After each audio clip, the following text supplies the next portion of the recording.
అసలు నేను తెలియకడుగుతాను, ఒక సంకల్పం ఉందా నీకు?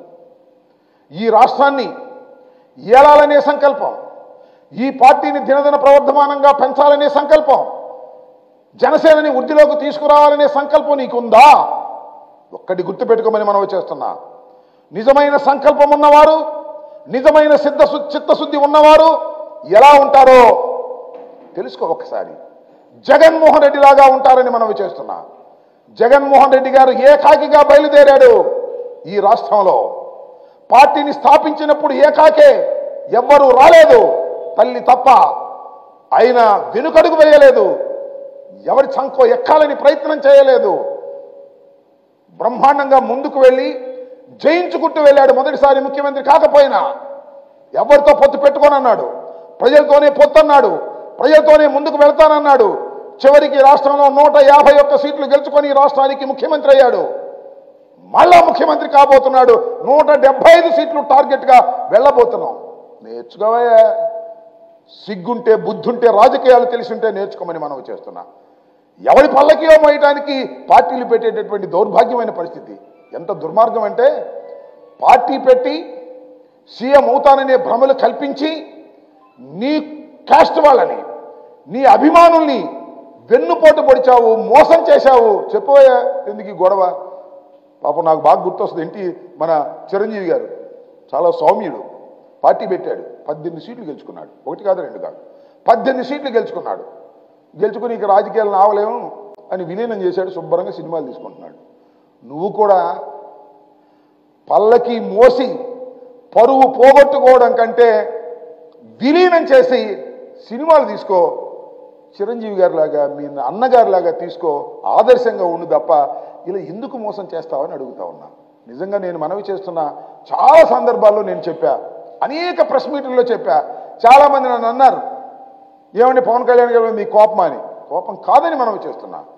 పవన్ కళ్యాణ్ అనే వ్యక్తి, కొణిదెల పవన్ కళ్యాణ్ అనే ఒక రాజకీయ నాయకుడు కాదు. అతను రాజకీయాలు చేయాలని రాలేదు. అతని రాష్ట్రంలో ప్రజలకు మేలు చేయాలని రాలేదు. అతను వచ్చింది కేవలం చంద్రబాబు నాయుడు గారిని బ్రతికించాలనేటువంటి ప్రయత్నం.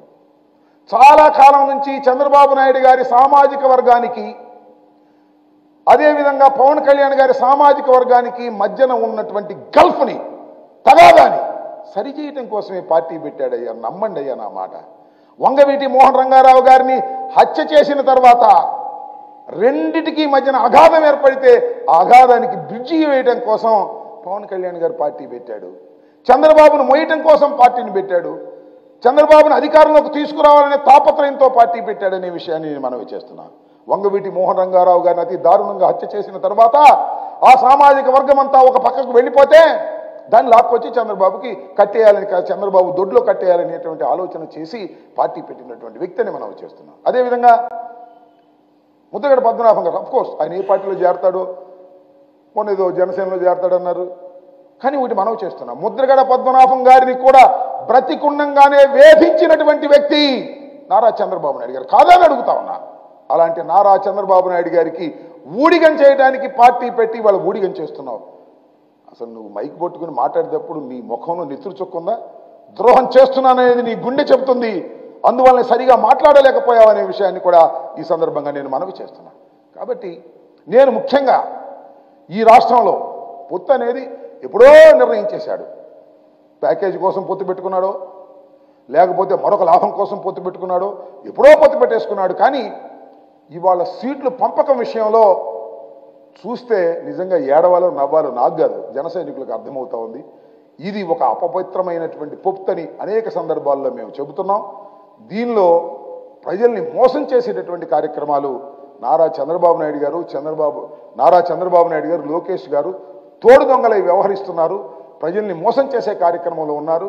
వాళ్ళకి రాజకీయంగా బ్రతుకు లేదని తెలిసి ఒకరినొకరు పట్టుకొని మళ్ళా రా రా అని ఢిల్లీ తిరుగుతున్నారు. బీజేపీ వాళ్ళు వస్తారో రారో నాకు తెలియదు, వచ్చేస్తున్నారని చెబుతున్నారు. మరి వచ్చేవాళ్ళు అయితే వాళ్ళు లేకుండా ప్రెస్ మీట్ ఎందుకు పెట్టారు నాకు అర్థం కాలేదు. వాళ్ళకు కూడా భాగం ఉందని చెప్తున్నారు, వాళ్ళు మాత్రం మాట్లాడటం లేదు. Total confusion. ప్రతిపక్షాలు, ప్రత్యర్థ రాజకీయ పక్షాలు పూర్తిగా కన్ఫ్యూజన్లో ఉన్నాయి.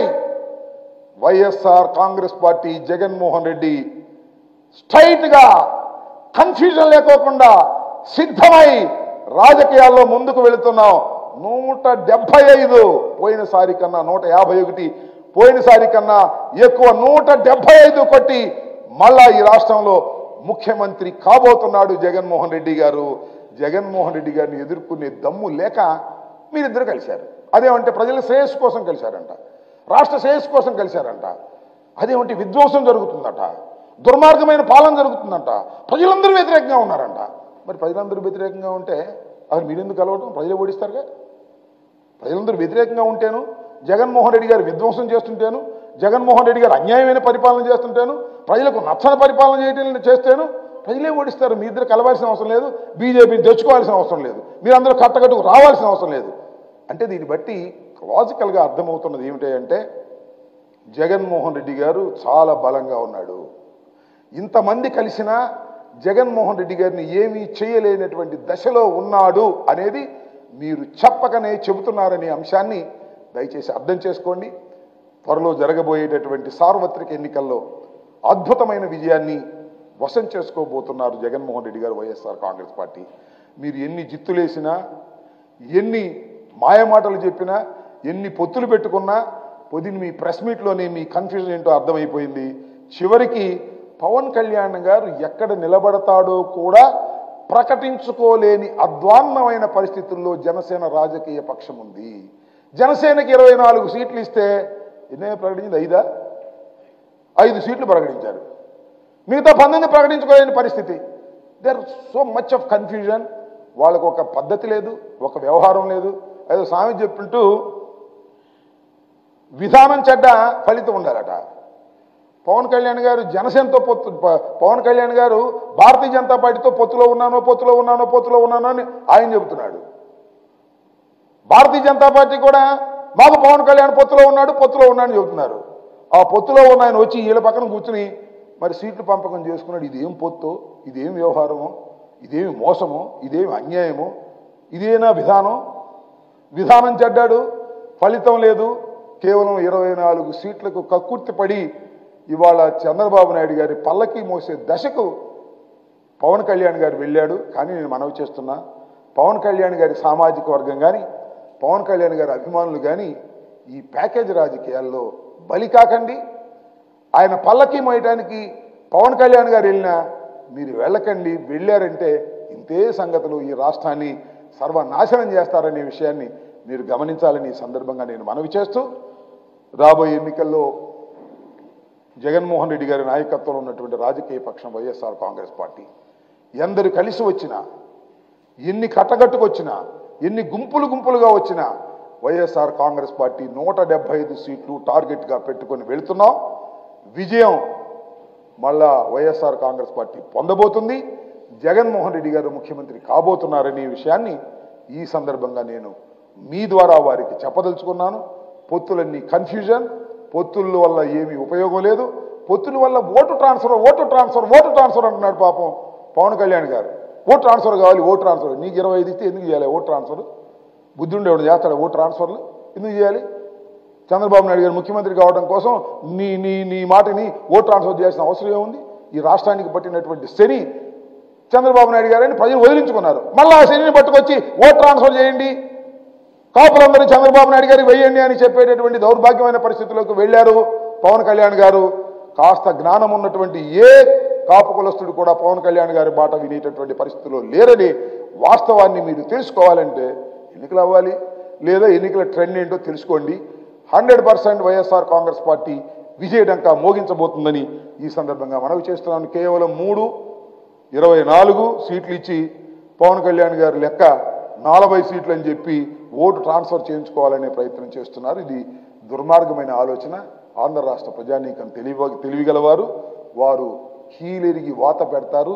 ఇలాంటి పొత్తులన్నింటినీ కూడా తిరస్కరిస్తారని ఈ సందర్భంగా నేను చెప్పదలుచుకున్నాను.